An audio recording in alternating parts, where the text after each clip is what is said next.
તમારું ધન પણ એટલું સારું છે, તમારું ઘર પણ એટલું સારું છે.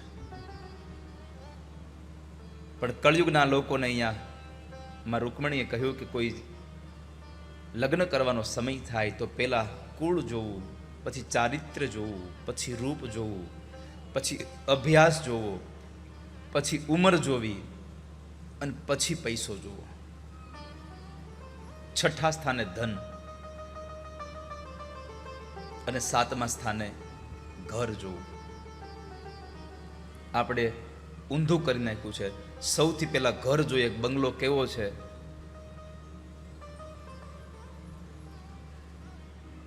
મારી પ્રાર્થના છે, ઘર જોઈને દીકરી દેવી એના કરતા વર જોઈને દીકરી દેજો. ઘરમાં બધું હશે પણ મૂર્તિયામાં કાંઈ નહીં હોય તો કશું ટકશે નહીં તમારી પાસે. માટે વર જોઈને દીકરી દેજો. ભગવાનને કીધું, પ્રભુ મેં તમને પતિ માન્યા છે, અને જો તમે મને પત્ની માનતા હો, તમે મારો સ્વીકાર કરતા હો, તો એમ ન કહેતા કે આવી જાઓ.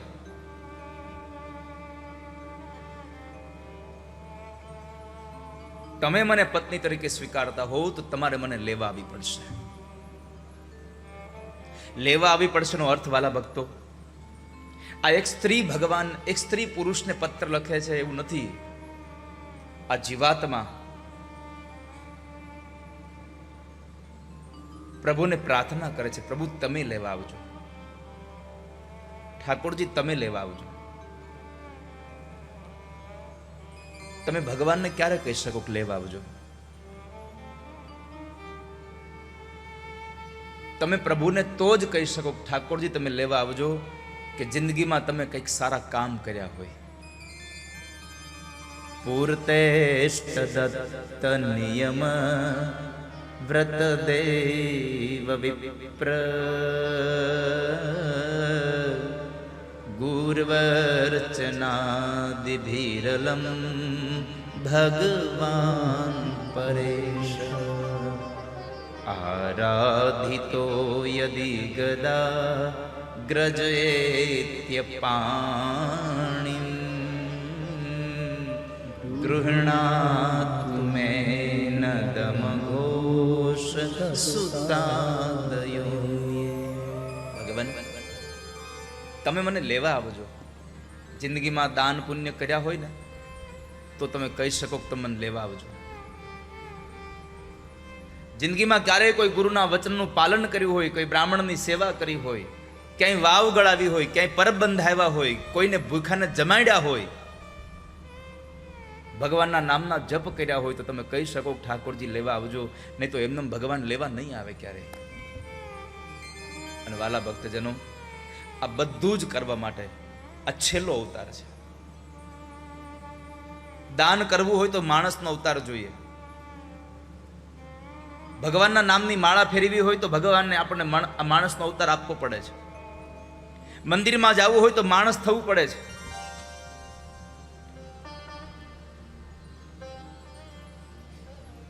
નહીં તો તમે ભગવાનને દાન પુણ્ય કરી ના શકો ક્યારેય. આ માણસનું શરીર ન હોય ને તમારી પાસે ગમે તેટલા પૈસા હોય, આપણે જોઈએ છે ને મકાનોમાં, અત્યારે ઘર મોટા મોટા બંગલાઓમાં, સારા સારા મકાનમાં કૂતરાઓ પણ રહે છે, નથી રહેતા? છતાંય પણ ક્યારેય સાંભળ્યું કે મોંઘા મકાનમાં રહેતો એ કૂતરાએ આજે ક્યાંય દાન કર્યું? એ કૂતરો ક્યાંય મંદિરે ગયો પગે લાગવા? દાન કરવા માટે, ભક્તિ કરવા માટે, પરમાત્માના નામનું ભજન કરવા માટે માણસનો અવતાર જ જોઈએ. સજની ટાણું આવ્યું રે ભવજળ તરવાનું. સજની ટાણું આવ્યું રે ભવજળ તરવાનું.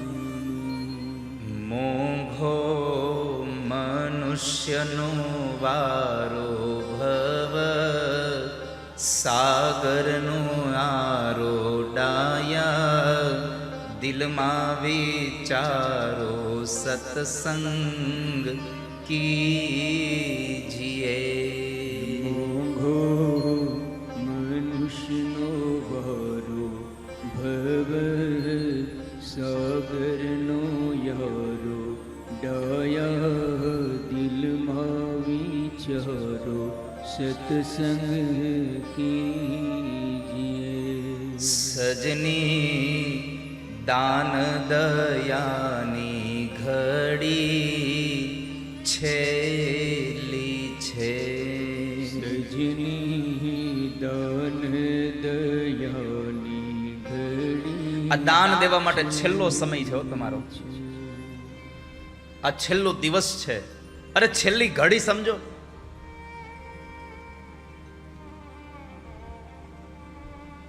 અને આજ એમાં પણ પૂનમ છે, દેવ દિવાળી છે. વાલા ભક્તજનો, જેટલું બને એટલું આજે સત્કર્મ કરી લેજો. અને આજે સત્કર્મ કરશો તો ઠાકોરજી તમારા સત્કર્મનો સ્વીકાર કરી લેશે.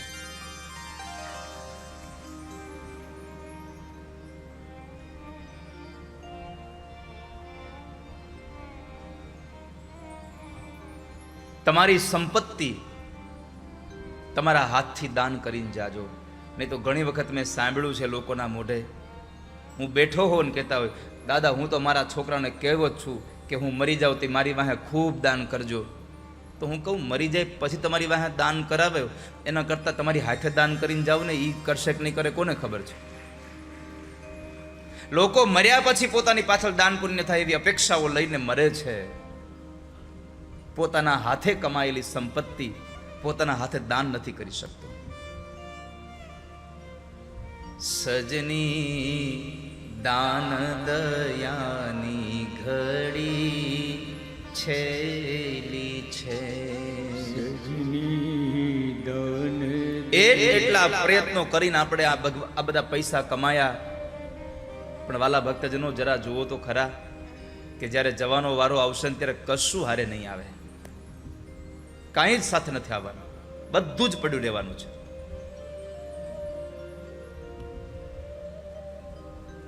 એકદમ બધું પડ્યું રહેવાનું છે. તારા મોટા મોટા બંગલા રે, મોટર ને ગાડી વાડી. તારા મોટા મોટા બંગલા રે, મોટર ને ગાડી વાળી. તારા મોટા મોટા બંગલા રે, મોટર ને ગાડી વાડી. મોટા મોટા બંગલા રે, મોટર ને ગાડી વાળી.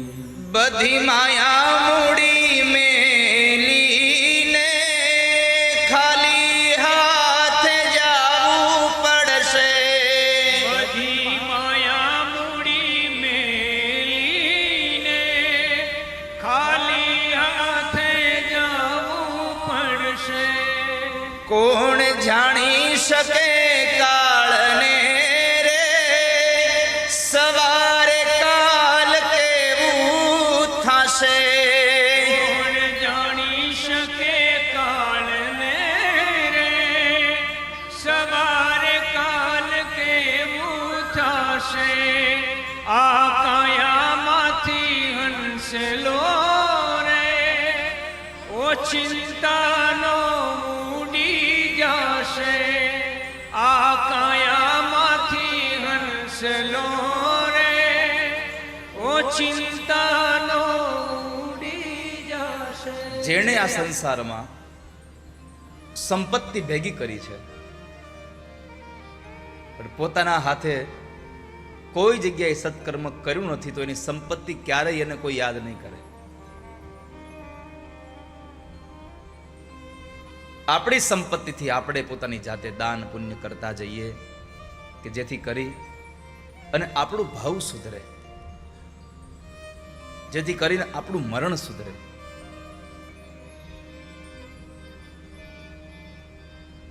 માટે આપ સૌને પ્રાર્થના છે. અને દાન કરવાનો વારો આવે ને તો એવું ન કરવું કાલે કરી દેશું, હવે આ વખતે ન થયું તો આપણે આવતી કથામાં કરીશું. આવતી કથા કદાચ અહીં થાય પણ આપણે હશું કે નહીં કોને ખબર.